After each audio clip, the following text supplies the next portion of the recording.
Have you ever looked at those picture-perfect family photos online and wondered, why don't I feel that? You see everyone talking about how family is everything, the unbreakable bond, the ultimate support system, but for you, it feels different. Maybe distant, maybe strained, or maybe just nothing. If you've ever felt guilty or confused about not feeling that deep, instinctual attachment to your family, I want you to know you're not alone, and there's nothing wrong with you. Today, we're going to talk about something that is often considered taboo. Why some people do you and feel a strong connection to their family. It's a complex topic, layered with psychology, personal history, and societal pressure. So, let's peel back those layers together and understand the why behind this feeling. First, let's get one major thing out of the way. We're often told that family bonds are automatic. You're born into a family, so you must love them unconditionally. But the truth is, healthy attachment isn't a given. It's earned. It's built over time through trust, emotional safety, and mutual respect. When these key ingredients are missing, the bond simply can't form properly, no matter what biology says. One of the biggest reasons for a lack of attachment is an unhealthy family dynamic during childhood. Think about it.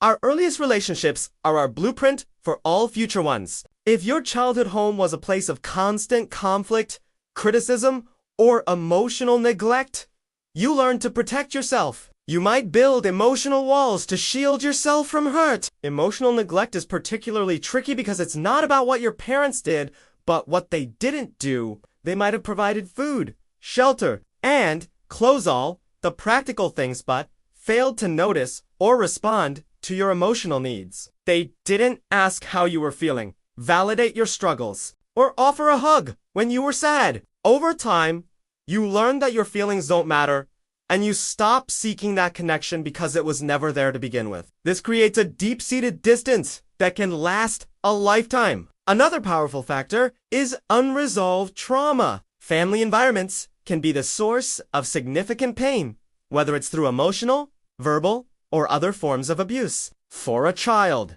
the family is supposed to be a safe haven. When it becomes the source of fear and pain, the natural response is to disconnect.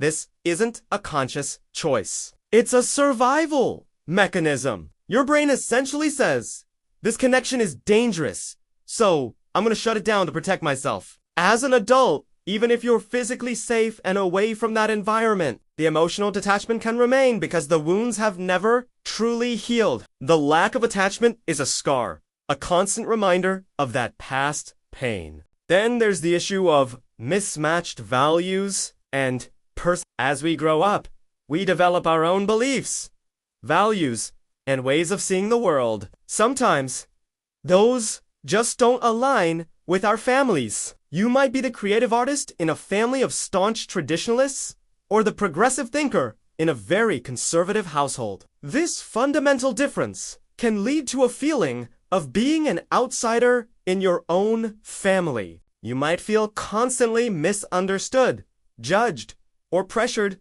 to be someone you're not. When you can't be your authentic self without facing criticism or disapproval, it's almost impossible to form a genuine, loving bond. You might love them from a distance, but that deep, soul-level connection just is you and Dara because you can't truly be seen or accepted for who you are.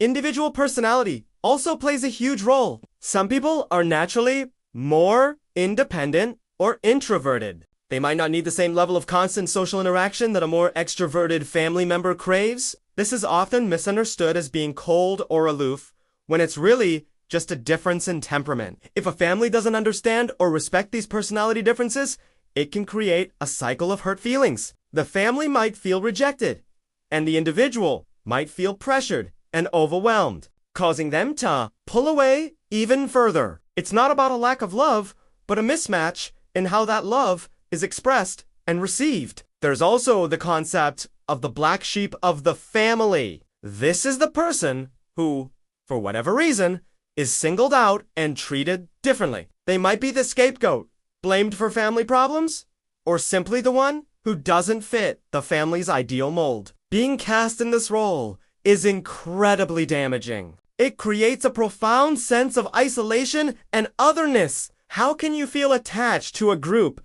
that has essentially positioned you as the problem? You learn that your role is to be on the outside looking in, and that feeling of separation becomes a core part of your identity within the family unit. So, if you're listening to this and nodding along, what can you do? The first and most important step is to release the guilt. Your feelings are valid.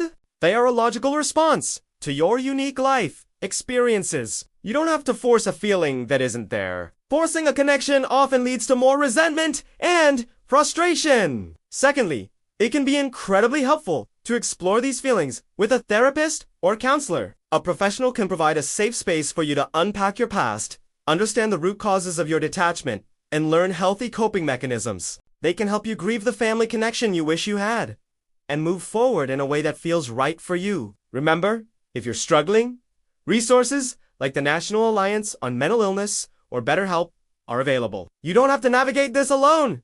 Next, focus on building your chosen family. Family isn't just about blood. It's about the people who show up for you, who support you, respect you, and love you for who you are. These are your friends, your partners, your mentors, the people who form your true support system. Nurture these relationships. Pour your energy into the people who pour it back into you. A strong, chosen family can fill the void left by a lack of biological family connection and provide the love and belonging we all need. Finally, you get to define what family means to you. You can decide what level of contact you want to have with your biological family, if any. For some, it might mean maintaining a polite, low-contact relationship for holidays. For others, it might mean going no contact for their own mental and emotional well-being. There is no one-size-fits-all answer. Your priority has to be your own peace and happiness. You have the right to set boundaries that protect you even if others don't understand them. Feeling detached from your family doesn't make you a bad person. It makes you a person who has likely endured difficult circumstances and is trying to navigate a very complex emotional landscape. By understanding the reasons behind it and giving yourself permission to feel what you feel, you can start a journey of healing and build a life filled with genuine, supportive, and loving connections, whatever that may look like for you. Thanks so much for watching. If this video resonated with you, please give it a thumbs up and consider subscribing for more conversations like this. And share your thoughts in the comments. Let's support each other. See you next time.